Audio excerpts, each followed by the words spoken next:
হরে কৃষ্ণ। জয় মাধবেন্দ্রপুরী পা দেখি, জগৎগুরু পা দেখি। তো আমরা গ্রন্থে পেয়েছি যে মাধবেন্দ্র পুরীপাত হচ্ছে ভক্তিলতার বীজের অঙ্কুর। তো মাধবেন্দ্র পুরীপাতের জন্মস্থান কিন্তু আমরা তাইফুর থানার ভিতরে বাদাঘাট, অর্থাৎ ব্রাহ্মণগাঁও গ্রামের নাম হচ্ছে ব্রাহ্মণগাঁও, এখানে অবস্থিত। মাধবেন্দ্র পুরীপাত এই জায়গাতে কি করছিলেন, জন্মগ্রহণ করেছিলেন। তো আমরা এই কিছুক্ষণ আগে আমরা মাধবেন্দ্র পুরীপাতের যে ভজন কুটির আছে সেটা আমরা দর্শন করে এসেছি। আর এটা হচ্ছে মাধবেন্দ্র পুরীপাতের কি রাজপ্রসাদ ছিলেন। তো আমরা এখানে এসেছি সেই মাধবেন্দ্র পুরীপাতের একটু কৃপা লাভ করার জন্য।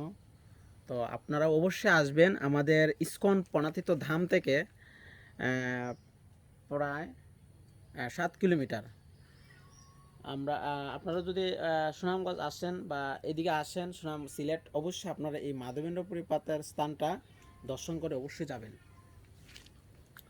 আর এটা হচ্ছে মাধবেন্দ্র পুরীপাত কি, মাধবেন্দ্র পুরীপাতের জন্য ভগবান স্বয়ং ক্ষীর চুরি করে রেখেছিলেন।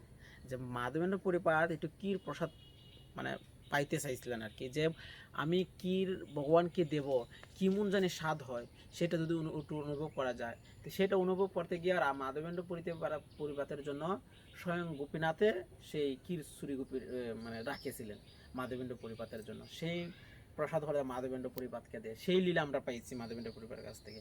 এবং চন্দন যাত্রার যে মহোৎসব সেটাও মাধবেন্দ্র পুরীপাতের কাছ থেকে আমরা পাওয়া, মাধবেন্দ্র পুরীপাত থেকে শুরু। এবং যে অন্নকূট মহোৎসব সেটাও মাধবেন্দ্র পরিপাত থেকেই আমরা পেয়ে থাকি। মাধবেন্দ্র পরিপাতেই সেটা প্রথম গিরিরাজকে উদ্ধার করেছিলেন, গিরিরাজকে বসান নিয়ে, আর সেটা উনারের দিকেই এটা শুরু হয়। তো আপনারা অবশ্যই আসবেন সেই মাধবেন্দ্র পরিপাতের স্থানে, এসে এই মাধবেন্দ্র পরিপাতের স্থানটা অবশ্যই দর্শন করে যাবেন। আমাদের ইস্কন মন্দির থেকে প্রায় 7 কিলোমিটার।